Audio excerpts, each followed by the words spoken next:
नमस्कार।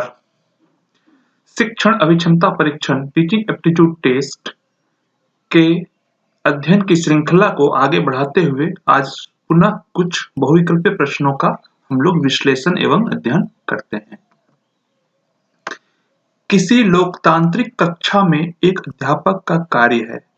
Democratic classroom में teacher का क्या कार्य है, क्या फंक्शन है? विद्यार्थियों को बिना किसी सलाह और हस्तक्षेप के पूर्ण रूपेण स्वतंत्र चुनाव की अनुमति देना। विभिन्न विकल्पों से विद्यार्थियों को यह बताना कि उनमें बुद्धिमत्तापूर्ण चुनाव क्या है।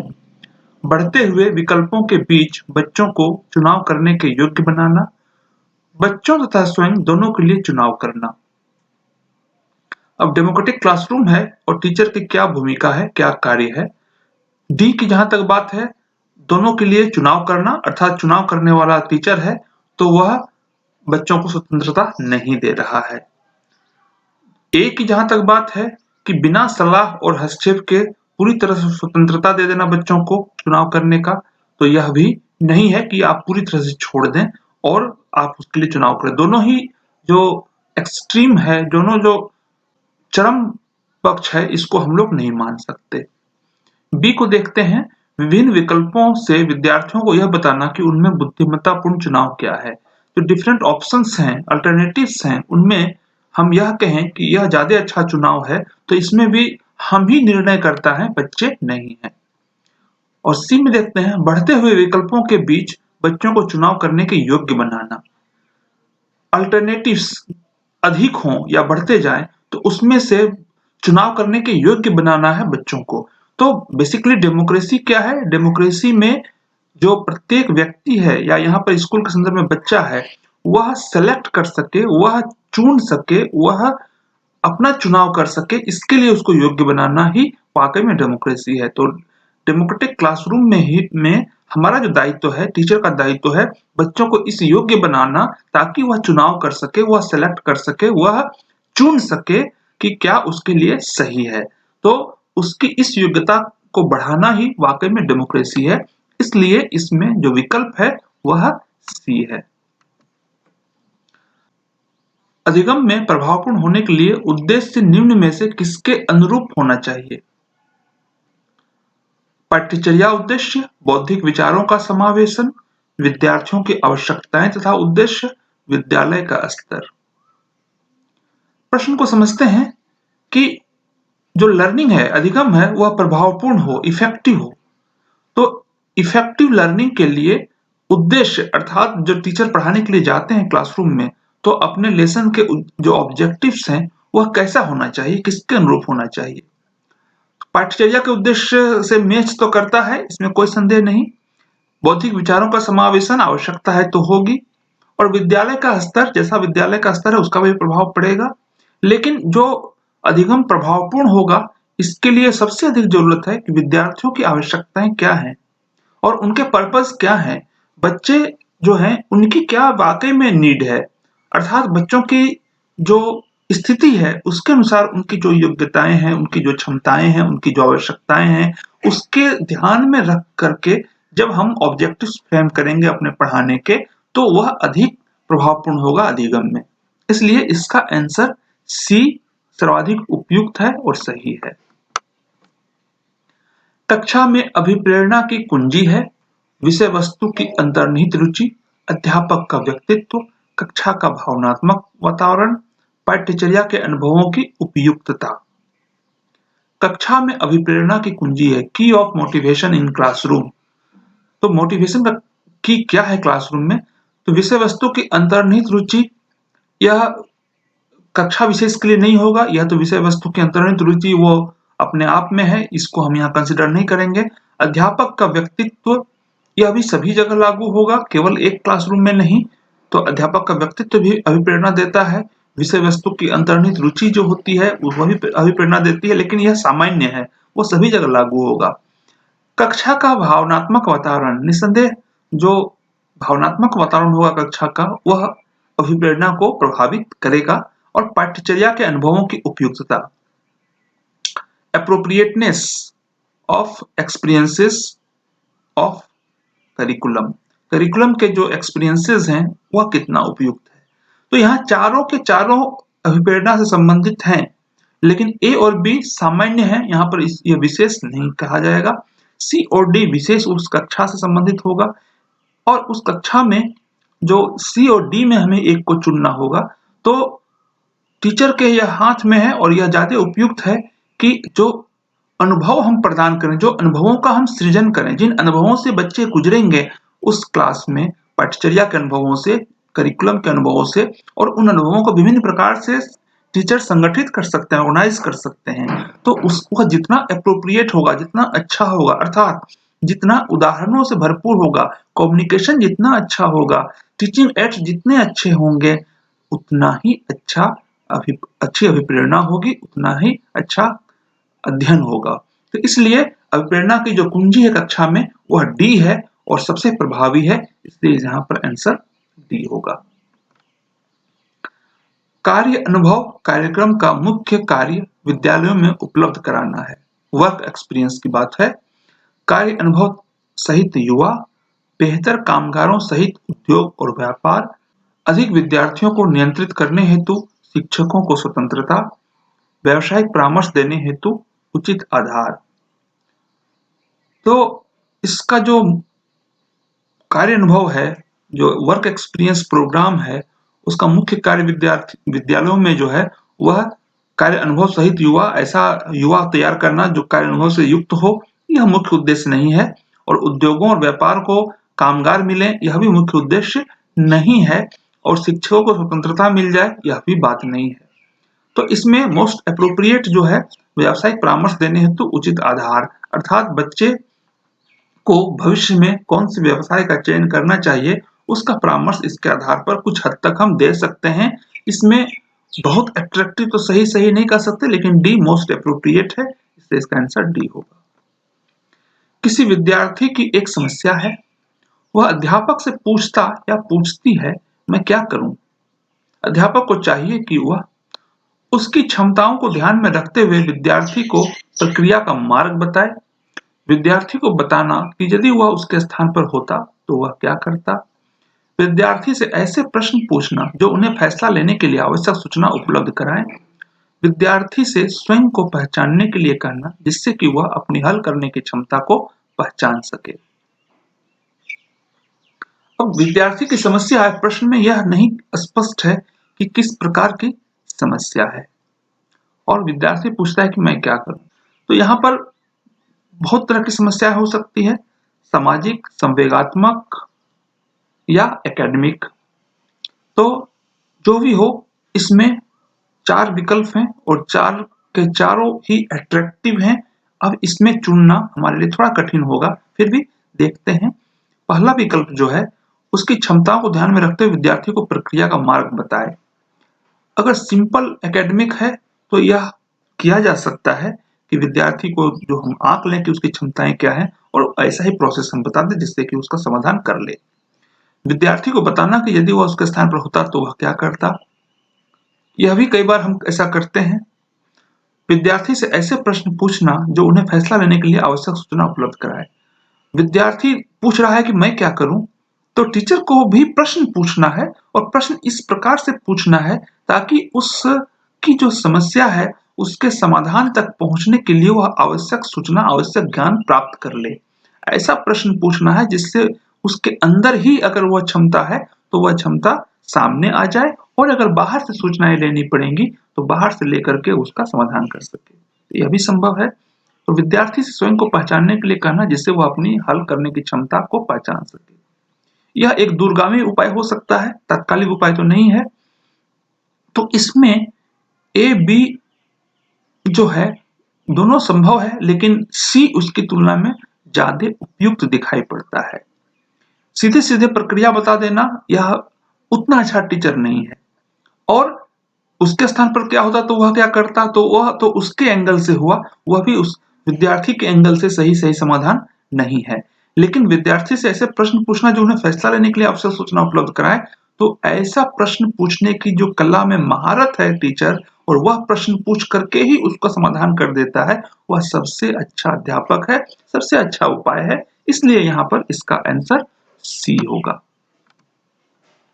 आधुनिक शिक्षकों के अनुसार अनुशासन का अर्थ है, जो मॉडर्न टीचर्स हैं उनके अनुसार मॉडर्न फेज में हम अनुशासन किसे कहेंगे, डिसिप्लिन किसे कहेंगे, कार्यों को प्रभावित करने वाले नियमों से सकारात्मक एवं संरचनात्मक व्यवहार को विकसित करने का तरीका, कक्षा में आज्ञाकारिता तथा अनुकूलता पर जोर देकर नियंत्रण करना, विद्यार्थियों के अभद्र व्यवहार को नियंत्रित करना। डी से शुरू करते हैं।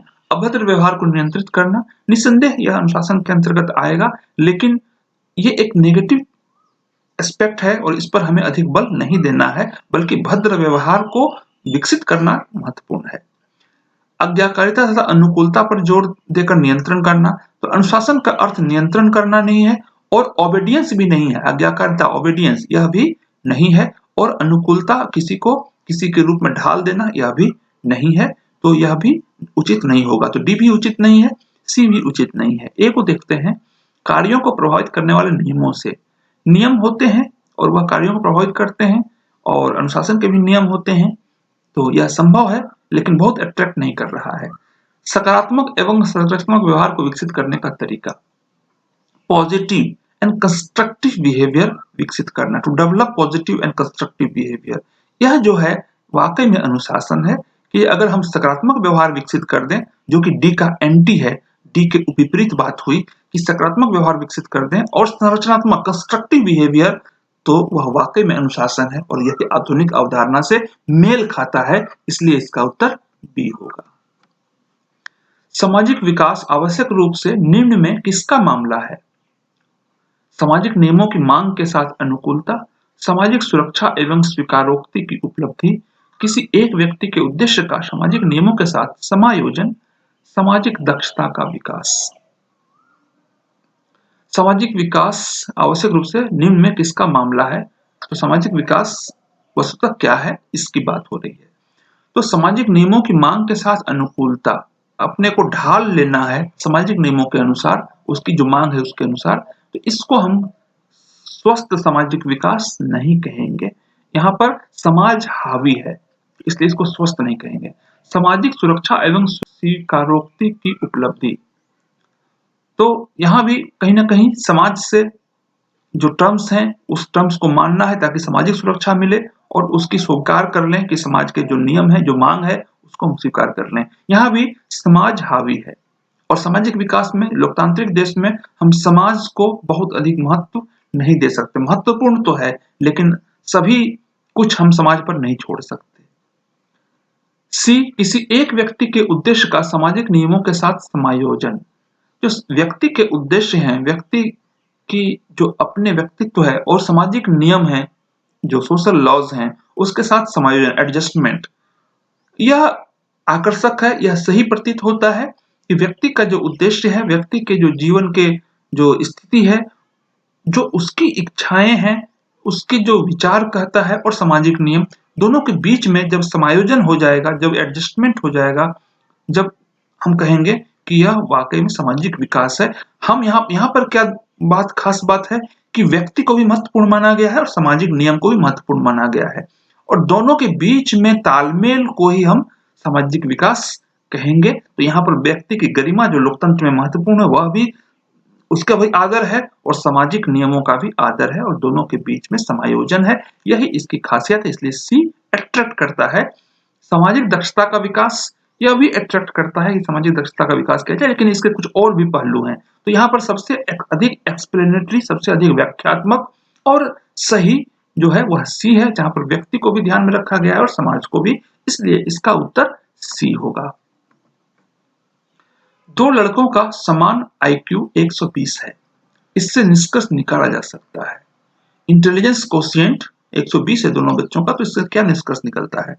दोनों हाई स्कूल और कॉलेज में पास हो जाएंगे, दोनों के पिता सामान्य बुद्धिमत्ता से ऊपर हैं, दोनों की योग्यता समान स्तर की होगी, उपरोक्त में से कोई भी आवश्यक रूप से सत्य नहीं है। अब दो बच्चे हैं, उनका आईक्यू 120 है, समान है, तो इससे यह निष्कर्ष नहीं निकाल सकते कि हाई स्कूल और कॉलेज में पास हो ही जाएंगे। अधिक आईक्यू होने का मतलब नहीं है कि वह पास हो ही जाएंगे, और भी फैक्टर्स होंगे, अगर वह साथ देंगे तो पास होंगे, तो इसको हम लोग निष्कर्ष नहीं निकाल सकते। दोनों के पिता सामान्य बुद्धिमत्ता से ऊपर हैं, इसका भी हम निष्कर्ष नहीं निकाल सकते कि दोनों की बुद्धि अगर 120 है तो पिता सामान्य बुद्धि से ऊपर ही होंगे, ऐसा कोई आवश्यक नहीं है। दोनों की योग्यता समान स्तर की होगी, जो एबिलिटी है वह दोनों की समान होगी, यह भी हम पूरी तरह से नहीं कह सकते। आईक्यू एक होना एक बात है, लेकिन योग्यता एक होना वह दूसरी बात है। तो योग्यताओं में भिन्नता हो सकती है और भिन्न प्रकार की योग्यताएं हो सकती हैं, इसलिए यह भी निष्कर्ष में नहीं आएगा, मतलब कंफर्म नहीं होगा। हो भी सकता है लेकिन कंफर्म नहीं होगा। उपरोक्त में से कोई भी आवश्यक रूप से सत्य नहीं है। ये जो तीनों विकल्प हैं वह कोई भी आवश्यक रूप से सत्य नहीं है, और यह सही बात है कि तीनों के बारे में, ए बी सी के बारे में हम यह नहीं कह सकते ऐसा होगा ही होगा। हो भी सकता है, नहीं भी हो सकता है। तो इसलिए इसका उचित उत्तर डी है। निम्न में से कौन सा अधिगम का उत्पाद नहीं है? Product of learning. लर्निंग का प्रोडक्ट क्या नहीं है, उत्पाद क्या नहीं है? व्यवहार, धारणा, विकास, कौशल। बिहेवियर तो लर्निंग का प्रोडक्ट है ही है। धारणा, ओपिनियन, लर्निंग के थ्रू ओपिनियन डेवलप होता है। विकास, डेवलपमेंट, और कौशल, स्किल। तो लर्निंग से स्किल हम डेवलप होता है, हम स्किल लर्न करते हैं, ओपिनियन भी लर्न करते हैं बाहर से, और बिहेवियर भी लर्न करते हैं। डेवलपमेंट हम लर्न नहीं करते। हालांकि लंबे समय में जब हम अधिगम करेंगे तो हमारा विकास होगा, लेकिन वह डायरेक्ट, वह प्रोडक्ट नहीं है, वह बाय प्रोडक्ट है। इसलिए यहां पर उत्पाद नहीं है, तो नहीं में विकास आएगा। इसलिए आंसर सी है। निरापद रूप से यह माना जा सकता है कि जब विद्यार्थी किसी सिद्धांत को समझ जाता या जाती है, तब वह विशिष्ट बहुविकल्पीय प्रश्नों के उत्तर दे सकता है, इसके उपयुक्त उदाहरण दे सकता है, इसे मौखिक रूप से दोहराता है, इन्हें उन समस्याओं को हल करने के लिए प्रयोग करता है जिस पर वह लागू होता है। प्रश्न है कि जब विद्यार्थी किसी सिद्धांत को, किसी थ्योरी को समझ गया या समझ गई, तब वह इसमें से क्या कर सकता है? तो वह बहुविकल्पीय प्रश्नों के उत्तर दे सकता है। अगर उस सिद्धांत से संबंधित है तो उसका विकल्प का प्रश्न का उत्तर दे सकता है, यह हमें मानना पड़ेगा। उपयुक्त उदाहरण दे सकता है, यह भी संभव है कि वह सिद्धांत को समझ गया तो उससे संबंधित उदाहरण दे सकता है। और मौखिक रूप से दोहरा सकता है, यह भी संभव है कि वह दोहरा सकता है, और उन समस्याओं का हल करने के लिए प्रयोग करता है जिस पर वह लागू होता है। उस सिद्धांत से संबंधित जो समस्याएं हैं उसका वह हल कर लेता है। चारों ही सही है। अब प्रश्न है कि इन चारों में से किसे हम उत्तर में हम ले सकते हैं। इसमें ए बी सी गलत नहीं है, संभव है, हो सकता है और होता है, लेकिन डी जो है यह सबसे अधिक व्याख्यात्मक है। यह प्रश्न को सबसे अधिक स्पष्ट करता है। प्रश्न के जो कहना चाहता है उस प्रश्न का सबसे अधिक विश्लेषण इसी वाक्य में है कि सिद्धांत को समझ गया तो उन समस्याओं को हल करने के लिए प्रयोग करता है जिस पर वो लागू होता है। तो यह चूंकि सबसे अधिक निकट है उस प्रश्न से, सबसे अधिक व्याख्यात्मक है, एक्सप्लेनेटरी है, इसलिए हमें यहाँ पर डी को चुनना होगा। यह सर्वाधिक उपयुक्त है। उपयुक्त तो सभी हैं लेकिन सर्वाधिक उपयुक्त डी है। एक अति सुरक्षित और प्रभुत्वकारी बच्चा निम्न में से किसके समान होता है? उग्र, अपराधी, झगड़ालू, असामाजिक। यहाँ पर हिंदी में समझने में थोड़ी सी कठिनाई है, इसलिए हम इसके इंग्लिश लेते हैं कि dominated over protected child is likely to be. एक ऐसा बच्चा है जो ओवर प्रोटेक्टेड है और डोमिनेटेड भी है, मतलब पेरेंट्स के द्वारा डोमिनेटेड है, पेरेंट्स डोमिनेट करते हैं उस पर, और प्रोटेक्टेड भी है, ओवर प्रोटेक्ट किया गया है उसका। तो ऐसे में वह उग्र, संभव है कि उग्र हो जाए। अपराधी, इसकी संभावना कम है क्योंकि ओवर प्रोटेक्टेड है। झगड़ालू, यह भी संभव है। असामाजिक, यह भी संभव है। तो विथड्रॉन, असामाजिक का यहाँ पर अर्थ लिया गया है विथड्रॉन। तो बी और सी सबसे कम संभावना है। डिलिक्वेंट होने के चांसेस कम है और क्वेरलसम होने के भी चांसेस कम है क्योंकि ओवर प्रोटेक्टेड है, लेकिन संभव है, क्वेरलसम हो सकता है। और उग्र भी कभी कभी हो सकता है, लेकिन चूंकि डोमिनेटेड है इसलिए इसकी भी संभावना उतनी अधिक नहीं है। किसी बच्चे को जब हम बहुत ज्यादा डोमिनेट करते हैं, माँ बाप हावी होते हैं, उसकी इच्छाओं का दमन किया जाता है और ज्यादा प्रोटेक्ट भी किया जाता है, विभिन्न जो अन्य लोग हैं या अन्य बातें हैं उससे हम उसको प्रोटेक्ट करते हैं, एक बिल्कुल सुरक्षित वातावरण में रखते हैं, तो ऐसे बच्चे में जो सबसे अधिक विलक्षण उभरने की संभावना होती है कि वह विथड्रॉन हो जाए, वह अन्य लोगों से अपने को काट करके रखना लगे, अन्य लोगों से वह संपर्क बढ़ाने का प्रयास ना करे, वह अन्य लोगों तक न पहुंचे, सामाजिक कार्यों में भागीदारी उसका कम हो जाए, सामाजिक भागीदारिता उसकी कम हो जाए। तो यह संभावना है, तो इसलिए इसमें सबसे अधिक उपयुक्त जो है कि वह विथड्रॉन पर्सनैलिटी हो जाए। वह कोई भी नए काम, कोई भी नया रिस्क, कोई भी नया पहल वह करने से बचे और अपने को एक सुरक्षित वातावरण में रखने का प्रयास करे और विथड्रॉन हो जाए। यह सबसे अधिक संभावना है, इसलिए इसका उत्तर डी होगा। इस प्रकार से हम लोगों ने कुछ प्रश्नों का विश्लेषण किया, अध्ययन किया। हमारा प्रयास है कि प्रश्नों के प्रकृति को समझा जाए, केवल उत्तर न खोजा जाए, बल्कि उत्तर तक कैसे पहुंचे यह भी सीखा जाए। और हमें आशा है कि आपको यह प्रेजेंटेशन अच्छा लगा होगा। आपने ध्यान से देखा, सुना, समझा। इसके लिए धन्यवाद। नमस्कार।